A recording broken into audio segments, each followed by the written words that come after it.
नमस्कार दोस्त, मैं मनीष वर्मा, आप सभी का स्वागत है हमारे चैनल पे। दोस्त, आज की इस वीडियो से मैं एक नया सीरीज स्टार्ट कर रहा हूँ और इस नई सीरीज के अंदर हम कुछ हिस्टोरिकल बैकग्राउंड एंड दोस्तों यूपीएससी के पर्पज से कुछ हम टॉपिक डिस्कस करेंगे और एवरी वीक पे वन टॉपिक इस पर डिस्कस करने वाला हूँ मैं। आज का दिन थोड़ा विशेष है, गांधी जयंती भी है।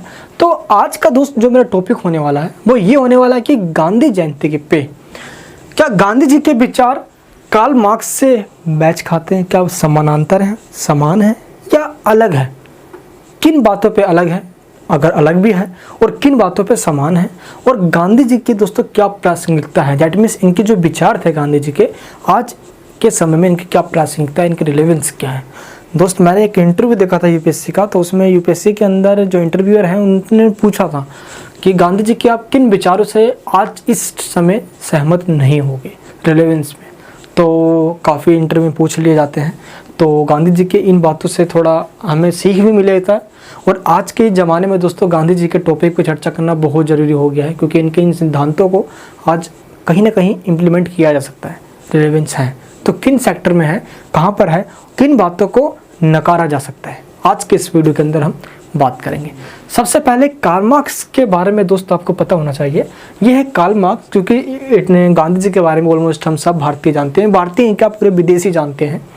दोस्त, आज के दिन ही गांधी जी का जन्म हुआ, आज ही के दिन है लाल बहादुर शास्त्री जी का भी जन्म हुआ, और आज ही के दिन दोस्तों यूएनओ के द्वारा गांधी जयंती के दिन ही पूरी दुनिया के अंदर कौन सा दिवस मनाया जाता है, आज आप मुझे कमेंट बॉक्स करके जल्दी बताओगी कौन सा दिवस मनाया जाता है। दोस्त, आज पूरी दुनिया के अंदर नॉन वायलेंस डे यानी कि अहिंसा दिवस के रूप में मनाया जाता है। यूएनओ ने इसको डिक्लेयर किया था। तो अहिंसा का सिद्धांत आज रिलेवेंस के रूप में कितना बड़ा हो चुका, व्यापक हो चुका है, जिसने यूएनओ के द्वारा भी डिक्लेयर करना पड़ा कि नहीं पूरी दुनिया इसको प्रमोट करे।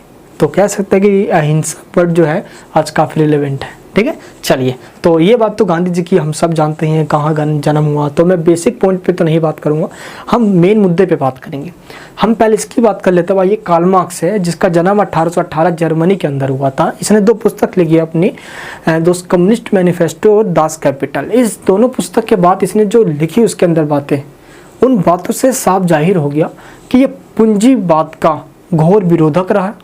और कार्ल मार्क्स तो चाहता था समाज के अंदर सामाजिक क्रांति के द्वारा समाज में एक वैज्ञानिक समाजवाद लाना है, साइंटिफिक सोशलिज्म लेकर आना, जिसके अंदर क्या होगा, पूंजीपति को उखाड़ फेंका जाएगा और समाज के ऊपर मजदूर वर्ग यानी कि मजदूरों का या गरीबों का लोकतंत्र स्थापित होगा और पूरा राज्य मजदूर वर्ग मिलकर चलाएंगे। तो ये चाहता है कि राज्य भी खत्म हो जाए, वर्ग क्लास, अमीर वर्ग के गरीब वर्ग ये जो चल रहा है ये भी खत्म हो जाए, शोषण भी खत्म हो जाए और ऐसे शासन चले। तो कार्ल मार्क्स के विचारों से गांधी जी पे इफेक्ट पहुंचा या नहीं पहुंचा, इसका कहाँ तक औचित्य है, हम इस पे दोस्त जरूर बात करेंगे अभी। लेकिन मैं इतना सा भी जरूर कहना चाहता हूँ कि गांधी जी और कार्ल मार्क्स के विचार जो है वो विचार में तो सेम नहीं है, लेकिन चिंतन में कहीं ना कहीं समानता जरूर दिखती है। विचार और समानता, विचार दोस्त जो इंसान सोच रहा है अपनी, जो इम्प्लीमेंट करना चाहता है। विचार का मतलब क्या होता है, जो वो इम्प्लीमेंट करना चाहता है, जैसा वो सोच रहा है वैसा ही वो करना चाहता है। लेकिन चिंतन का मतलब है जो उसकी उस भावनाओं में आ रही है, वो चाहता तो है लेकिन तरीका अलग अलग हो सकता है। यही सेम बात कार्ल मार्क्स और गांधी जी के भी साथ है। चलिए दोस्त, हम पहले शुरुआत करते हैं। मैं आपको कुछ पॉइंट्स में बताऊंगा, जैसे कि यहाँ पे मैंने गांधी जी को रखा है और यहाँ पे मैंने कार्ल मार्क्स को रखा है। तो कार्ल मार्क्स की बात दोस्त, साम्यवादी बात, जो कि 1917 में रशियन रेवोल्यूशन के बाद पहला कंट्री बना रशिया, जहाँ पे ये सक्सेस हुआ यूएसएसआर, और खूनी क्रांतियाँ भी हुई, हम इसके भी चर्चा करेंगे। लेकिन गांधी जी की दोस्त कुछ विचार जो पहले इसको समझते हैं। गांधी जी ने जाति विहीन समाज की बात करी, जहाँ पे कोई कास्ट ना हो, जाति ना हो, वर्ग विहीन, जहाँ पे कोई क्लास ना हो, अमीर और गरीब कोई क्लास ना हो। जब जाति विहीन और वर्ग विहीन सोसाइटी बन जाएगा तो ऑटोमेटिकली शोषण खत्म हो जाएगा, तो एक्सप्लोटेशन खत्म होगा, तो सोसाइटी इससे फ्री हो जाएगा। शोषण मुक्त समाज चाहते थे। यहीं पर जब हम कार्ल मार्क्स की बात करें तो कार्ल मार्क्स भी वर्ग विहीन समाज चाहता था। वर्ग विहीन समाज का मतलब होता है जहाँ पे कोई भी क्लास नहीं होनी चाहिए, यानी क्लासलेस सोसाइटी और स्टेटलेस सोसाइटी। गांधी जी भी चाहते थे स्टेट ना हो, स्टेटलेस सोसाइटी हो, लेकिन कार्ल मार्क्स और गांधी जी के विचारों के द्वारा स्टेट को ख़त्म करने की जो बात है वो दोनों ही अलग है। अब मार्क्स चाहता था कि राज्य को ख़त्म करने के लिए शस्त्र का सहारा लेंगे, अहिंसा नहीं हिंसा करेंगे, है खून खराबे तक की दोस्त इसने बात कर दी। लेकिन गांधी जी ने राज्य को, या दोस्त कह सकते हो गांधी जी का जो मेन नारा है वो है सर्वोदय है, सभी का उदय है, सभी का विकास चाहते हैं गांधी जी। इसके लिए शास्त्र का सहारा लेंगे, ना कि शस्त्रों का। यह हथियारों को सहारा लेगा, खून खराबे का।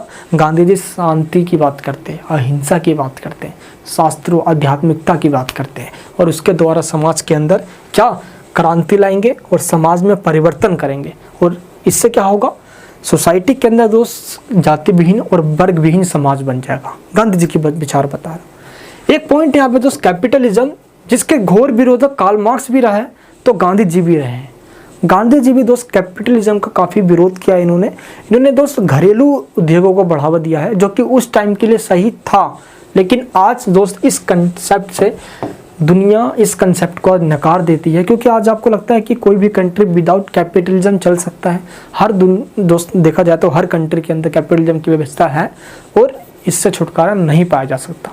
तो यहाँ पे तो एक बात आपको समझ में आ चुकी है कैपिटलिज्म वाली। तो अगर पूछा भी जाए, अगर इंटरव्यू वगैरह के अंदर यूपीएससी अगर पहुँच जाते हैं तो आप कह सकते हो कि गांधी जी के हम एक विचार जिससे आज हम सहमत नहीं है वो है कैपिटलिज्म। गांधी जी ने इसका आर्थिक मामले में दोस्त पूंजीवाद का इन्होंने विरोध किया था, लेकिन आज ऐसा संभव नहीं है।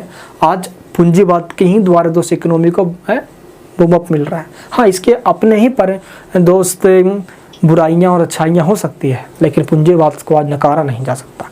क्लियर है दोस्त। नेक्स्ट, गांधी जी ने व्यक्ति को चेंज करने की बात कही है, लेकिन कार्ल मार्क्स ने व्यवस्था को चेंज करने की बात करी। उसने बोला कि पूरा सिस्टम ही चेंज कर देंगे।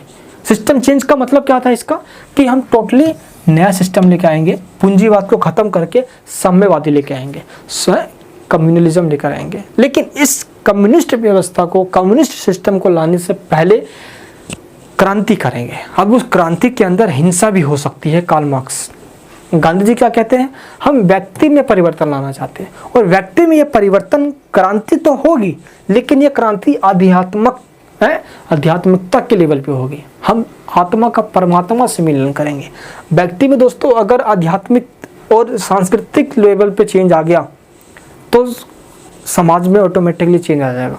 तो गांधी जी का ये कहना है कि व्यवस्था में चेंज लाने से कुछ भी नहीं होगा, व्यक्ति में चेंज लाना पड़ेगा, और आध्यात्मिकता चेंज के द्वारा ही समाज में चेंज लाया जा सकता है। तो गांधी ने दोस्तों समाज में परिवर्तन की बात को नकार दिया, और गांधी जी ने कहा आध्यात्मिक सत्ता ही सबसे सर्वोच्च सत्ता है। धन बल के बल पे कोई भी सत्ता नहीं चल सकती, बल्कि मोरलिटी यानी कि नैतिकता के बल पे सत्ता चलाई जा सकती है। Ethics, aptitude and integrity, GS paper 4। अरे और दोस्तों सब जगह ही यूपीएससी पे जब से प्रिपरेशन स्टार्ट हुई, जब से बस जीएस सीसेट बस यही दौड़ रहा होता है यार आगे।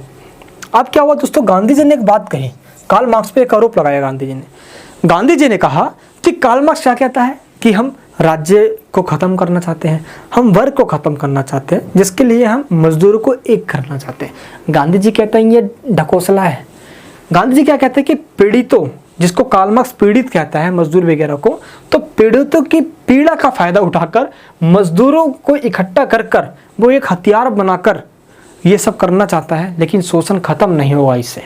गांधी जी ने दोस्त ये कहा है कि पीड़ितों की पीड़ा का फायदा उठाना चाहता है कार्ल मार्क्स, और ये मजदूर वर्ग को एक साथ लाकर जो ये बात कह रहा है कि मजदूर वर्ग का शासन स्थापित हो जाएगा दोस्त, ये एक और तानाशाही का दूसरा रूप हो जाएगा, लेकिन इसमें शोषण खत्म नहीं होगा, गांधी जी का कहना है। सेकंड पॉइंट दोस्त, अभी तक जो बात कर रहे थे वो फर्स्ट पॉइंट था। सेकंड पॉइंट है हमारा मानव की अच्छाई। मानव की अच्छाई क्या है दोस्त, अगर आपको ये नहीं भी दिख रहा है, स्क्रीन पे लिखा हुआ अगर क्लियर नहीं दिख रहा होगा, भाई मैं बोल रहा हूँ आप सभी को, क्योंकि अगर मैं ऑन द स्पॉट लिखता यहाँ पे तो टाइम इससे जाया होता काफ़ी, तो मैंने पहले ही की पॉइंट्स लिख दिए जो मुझे बोलना है इस टाइम। तो मानव की अच्छाई पे इन्होंने बात कही। जैसे गांधी जी का ये कहना था कि व्यवस्था में परिवर्तन हम चाहते नहीं हैं। कार्ल मार्क्स की बात करें तो ये व्यवस्था में परिवर्तन चाहता है, लेकिन स्थानांतरण करके, जैसे कि पूंजीवादी व्यवस्था चल रही है, औद्योगिक क्रांति, इंडस्ट्रियल रेवोल्यूशन के बाद क्या हुआ, सोसाइटी के अंदर काफ़ी एक्सप्लोटेशन हुए और अमीर गरीबी की ये जो वर्ग है खाई बढ़ते चली गई। हम सब व्यवस्था को स्थानांतरण करेंगे, पूंजीवाद से समाजवाद लेके आएंगे। समाजवाद जब आ गया तो साम्यवादी आ जाएगा। अब समाजवाद साम्यवाद क्या है या कार्ल मार्क्स की थ्योरी क्या है, अगर आपको नहीं पता दोस्त तो आप मेरी वीडियो देख सकते हो। मैंने पहले इसकी वीडियो बना रखी है, लिंक नीचे डिस्क्रिप्शन में है, कि साम्यवादी का मतलब क्या होता है या कार्ल मार्क्स की विचार क्या है।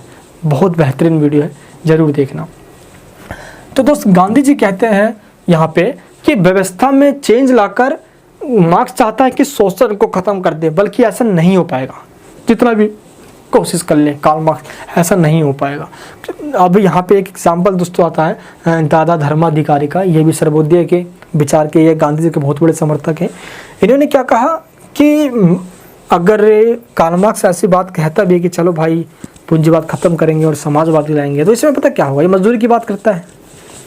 पूंजीवाद के अंदर साहूकारों का बोलबाला था, इतने से लोग अमीर हुआ करते थे जो इतने बड़े लोगों को शोषण कर रहे थे। अब क्या होगा, एक वर्ग का दबदबा कायम हो जाएगा। अब मजदूर वर्ग इतने सारे हैं, इतने सारे, जरूरी थोड़ी है कि मजदूर वर्ग की शासन बन जाएगी या वो शासन करेंगे तब वो शोषण नहीं करेंगे। भाई उनका भी तो शोषण हुआ पड़ा है पहले ही, अब वो आके अपनी भरपाई शोषण करके ही तो करेंगे, तो इससे और शोषण बढ़ेगा। ये कहते हैं दोस्त दादा धर्माधिकारी, गांधी जी के समर्थक है। इसलिए ये भी निकाल देते हैं कि कोई फायदा नहीं है, कार्ल मार्क्स खत्म है। गांधी जी के विचार भी इसी से मिलते जुलते हैं, ठीक है। तो ये डिफरेंसेस यहाँ पे जा रही है।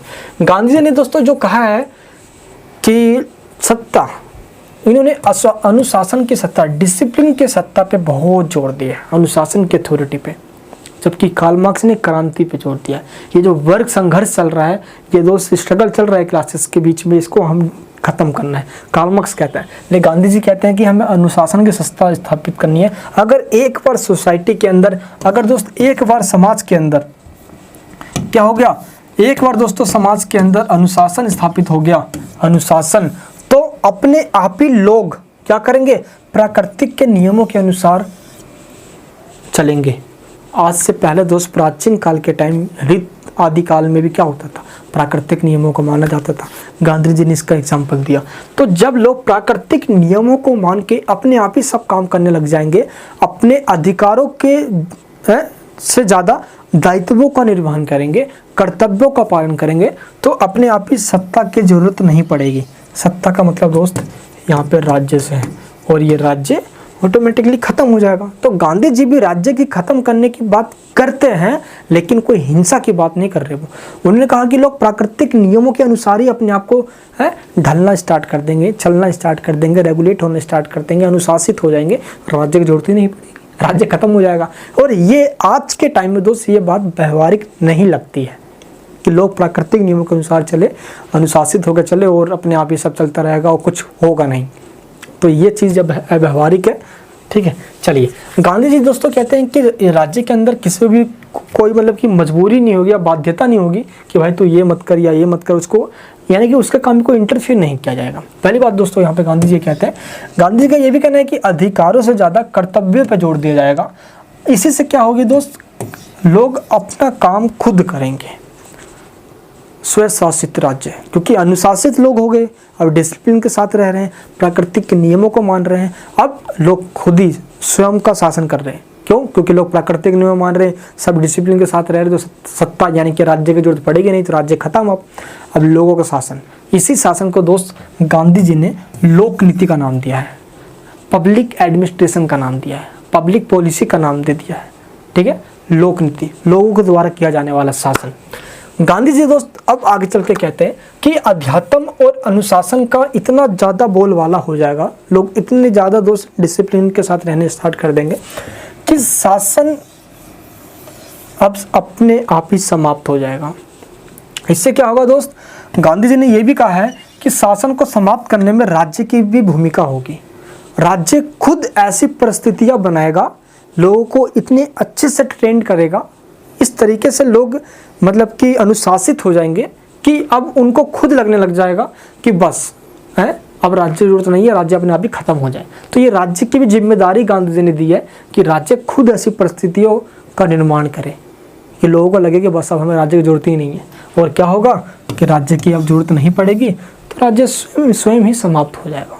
तो राज्य खुद ऐसा करे, ऐसा हो सकता है। जबकि दोस्तों गांधी जी के बाद अगर अपोजिट हम मार्क्स की बात करें तो ये कि शासन को ख़त्म करने के लिए क्या कहता है ये, अगर शोषण को ख़त्म करना है तो कार्ल मार्क्स कहता है कि राज्य को ख़त्म करना पड़ेगा, क्योंकि राज्य के ऊपर अमीर लोगों का अधिकार है, पैसे वाले लोगों का अधिकार है। जब तक राज्य है पैसे वाले लोग इस पर अधिकार रखेंगे अपना, और इनके अनुसार शासन चलेगा, और जब तक राज्य रहेगा शोषण खत्म नहीं होगा। तो ये क्या कहता है, क्रांति के द्वारा राज्य को खत्म कर देना है हमें। जब पूंजीपति खत्म होंगे तो राज्य खत्म हो जाएगा, क्योंकि राज्य चलाने वाले पूंजीपति हैं, कैपिटलिस्ट पैसे वाले लोग हैं। तो यह हिंसा का सहारा ले रहा है। लेकिन गांधी जी कहते हैं कि राज्य का अपना खुद दायित्व है कि वो ऐसी परिस्थितियां बनाए, ऐसे सिचुएशन बनाए, ऐसी सिचुएशन बनाए कि लोग अपने आप ही बस सेल्फ रूल करना सीख जाए, वो बस सेल्फ डिसिप्लिन के साथ सारा काम हो। राज्य को आवश्यक बुराई नहीं मानते गांधी जी। राज्य अच्छा है, जरूरी है, क्योंकि राज्य ही समाज के अंदर आध्यात्मिकता फैलाएगा, उन्नति का रास्ता दिखाएगा, और अपने आप ही ऐसे जाके खत्म हो जाएगा। गांधी जी का विचार है भाई ये। और इसी को जब समाज के अंदर उन्नति हो जाएगी, आध्यात्मिकता का बोलबाला हो जाएगा, तो उस समाज को गांधी जी के द्वारा राम राज्य का नाम दिया गया। किसका राज्य? राम राज्य। राम राज्य का मतलब दोस्त हिंदू राज्य नहीं है, राम राज्य का मतलब है ईश्वर का राज्य। गांधी जी ने दोस्त हमेशा राम को भी माना तो रहीम को भी माना, हमेशा इस दोस्तों भाईचारे की बात कही इस मामले में, कि हमेशा हिंसा की बात कही है, जो सौहार्द की बात करी, भाईचारे को प्रमोट करने की बात करी। तो गांधी जी ने हमेशा एक धर्म को लेकर नहीं, सभी धर्मों को लेकर चलने की बात कही है। इसलिए राम राज्य की स्थापना की बात करी। क्यों? क्योंकि राम राज्य की स्थापना होती है तो उस राज्य के अंदर, यानी कि उस जगह पे व्यक्ति का सुख दुख, पूरे राज्यों के रहने वाले सभी लोगों का सुख दुख होगा, यानी व्यक्ति का सुख दुख, समाज का सुख दुख होगा। इस तरह के लोग सब मिलकर रहेंगे अपना। लेकिन मार्क्स क्या कहता है? नहीं भाई, समाज में वर्ग संघर्ष है, वर्ग संघर्ष को खत्म करने के लिए क्रांति होगा। जब क्रांति हो जाएगा तो दंडात्मक भौतिकवाद आएगा, डायलैक्टिकल है मटेरियलिज्म आएगा। इसमें क्या होगा दोस्त? गरीबों का लोकतंत्र स्टार्ट होगा। इसके द्वारा क्या होगा? मजदूरों की तानाशाही स्टार्ट होगी, और जो नया सिस्टम स्थापित होगा उसको कहा जाएगा वैज्ञानिक समाजवाद। इस वैज्ञानिक समाज के बात के अंदर है राज्य तो रहेगा, लेकिन पूंजीपति जो लोग हैं उनको खत्म कर दिया जाएगा, उनकी संपत्ति गरीबों में बराबर बांट दी जाएगी। अब जब लगेगा कि अब सब पूंजीपति लोग खत्म हो गए हैं तो राज्य को भी खत्म कर दिया जाएगा। अब जब राज्य है उस कंडीशन को समाजवाद कहते हैं, और जब राज्य की जरूरत नहीं लगेगी, सारे पूंजीपति खत्म हो गए हैं, उस कंडीशन को साम्यवाद कहते हैं। जब राज्य ही नहीं रहेगा तो समाजवाद में राज्य है और साम्यवाद में राज्य नहीं है। सोशलिज्म में स्टेट है और है, ताकि जो बच्चे कुछ कैपिटलिस्ट लोग हैं उनको खत्म कर सके, और जब वो अपने उद्देश्य में पूरा कर लेगा वो, तो स्टेट की जरूरत पड़ेगी, स्टेट खत्म हो जाएगा, उसको कम्युनलिज्म कहेंगे। क्या कहेंगे? कम्युनिस्ट व्यवस्था कहेंगे। ठीक है, क्या कहेंगे? कम्युनिज्म। क्लियर है? चलिए अब बात करते हैं हम गांधी जी की प्रासंगिकता क्या है। गांधी ने चलो ये सारी बात कही, क्योंकि देखो गांधी जी भी चाहते थे वर्ग विहीन समाज, कोई वर्ग ना हो, जाति व्यवस्था ना हो, राज्य भी ना हो। गांधी जी भी दोस्त चाहते जैसे थे वैसे ही मार्क्स चाहता था कि राज्य भी ना हो, वर्ग संघर्ष ना हो, शोषण भी ना हो। लेकिन दोनों को इस उद्देश्यों की, इस लक्ष्य को प्राप्त करने की दोस्त जो रास्ता है, वो तरीका है, वो बिल्कुल अलग है। गांधी दोस्तों कहाँ हिंसा की बात करते हैं, कार्ल मार्क्स कहाँ हिंसा की बात कर रहे हैं, है ना। गांधी जी ने तो पूंजीपति को खत्म करने की बात कही, पूंजीपति और जितने भी दोस्त बाहरी कंपनियां हैं उनका बहिष्कार करने की बात करी, घरेलू उद्योग को बढ़ावा देने की बात करी है, और पूंजीपति को पूरा जड़ से खत्म करने की दोस्त बात करता है कार्ल मार्क्स। सब कुछ राज्य के हाथ में आ जाए, सब कुछ राज्य के हाथ में आ जाए। तो कहीं कहीं समानता है तो कहीं कहीं असमानता भी है। विचारों में दोस्त बिल्कुल मेल नहीं खाते गांधी जी कार्ल मार्क्स से। चिंतन में जरूर पाया जाता है कुछ विचार गांधी जी के अंदर, ठीक है, चिंतन में उनके। प्रासंगिकता की दोस्त बात करते हैं कि कहाँ पे आज इस टाइम गांधी जी के विचारों की जरूरत हमें पड़ती है। सबसे पहले तो आज बढ़ते कट्टरता और आतंकवाद के माहौल के अंदर गांधी जी के दोस्तों पढ़ाया गया पाठ अहिंसा का आज दुनिया में सभी को पढ़ाना चाहिए, तभी जाके हम मानवता को मानवता से प्रेम सिखा सकते हैं। तो मनुष्य जब तक मनुष्य नहीं होता जब तक उसके अंदर मनुष्यता नहीं आ जाए। इस लाइन का मतलब क्या है ये मुझे कमेंट बॉक्स में बताना। चलिए दोस्तों, अब गांधी जी के विचारों का प्रभाव क्या पड़ा, तो सबसे पहली बात मैं बताऊं तो शायद ही दोस्त ऐसा कोई बंदा छूता रहा हो गांधी जी के टाइम जो गांधी जी के विचारों से प्रभावित ना रहा हो। आज का टाइम में भी और उस टाइम में भी एक ग्रेट पर्सनैलिटी हम कह सकते हैं दोस्त। जब दोस्त दादा अब्दुल्ला के कहने पे 1893 में दोस्त जब वहाँ पे गए, इंग्लैंड के द्वारा बुलाया गया दोस्त अफ्रीका के अंदर, वहीं पे उन्होंने अपनी ख्याति प्राप्त कर ली थी। राजनीतिक जीवन की दोस्त कह सकते हो शुरुआत हो गई थी। 21 साल उन्होंने बिताया था अफ्रीका के अंदर, तो कम साउथ अफ्रीका में कम टाइम नहीं होता मेरे दोस्त। ये भारत में आए तो उनको पता है आप सबको अलग ही करिश्मा छाया भारत के अंदर। तो गांधी जी को राष्ट्रपिता की ख्याति दी गई। गांधी जी के विचारों से एक क्रांति आई देश के अंदर, ये बात जग जाहिर है। भारत के ही अलावा दोस्त भारत से बाहर भी, चाहे अल्बर्ट आइंस्टाइन से लेकर नेल्सन मंडेला तक हो गया भाई, बहुत विचार में तो इन्होंने बहुत कुछ सीखा, आप कह सकते हो।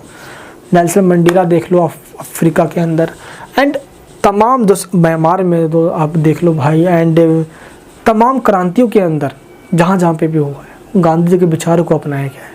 अहिंसा का पाठ पूरी दुनिया ने अपनाया। किस तरीके से गांधी जी ने दृढ़ इच्छा की बात करी है, किस तरीके से आज उस बात को पूरी दुनिया ने लोहा माना, और इस विचार को गांधी जी के दोस्त काफ़ी भी सराहनीय भी कहा है, काफ़ी अप्रिशिएट किया जाता है। आर्थिक लेवल पे अगर दोस्त हम कुछ बातों को क्रिटिसाइज करें तो यहाँ पे आपको मैंने बताया कि आर्थिक लेवल पे पूंजीवाद की जो इन्होंने बातें कही थी, विदेशी कंपनियों का नकारना, बहिष्कार करना, उनको पूंजीपति को पूरा यानी पूंजीवाद को पूरा नकार दिया इन्होंने, वो चीज़ दोस्त आज असंभव सा लगता है। तो यहाँ पे एक आर्थिक लेवल पे गांधी जी के विचारों को आज अव्यावहारिक माना जाता है। राजनीतिक रूप में देखा जाए तो जैसे कि स्टेटलेस सोसाइटी की बात करी गांधी जी ने, क्लासलेस सोसाइटी की बात करी, तो जो कि आज भी असंभव सा लगता है कि दोस्त स्टेट को ख़त्म तो नहीं किया जा सकता है ना। एंड ऐसा नहीं कि आज क्लास भी ख़त्म कर दिया जाए, अमीर और गरीब गरीब वाली बात। ये कंसेप्ट क्या है, अब वो क्या लगता है दोस्त, क्या जो आज अमीर सच में अमीर है वो अमीर अपने वजह से है, या हम जैसे गरीबों की वजह से वो अमीर बना पड़ा है?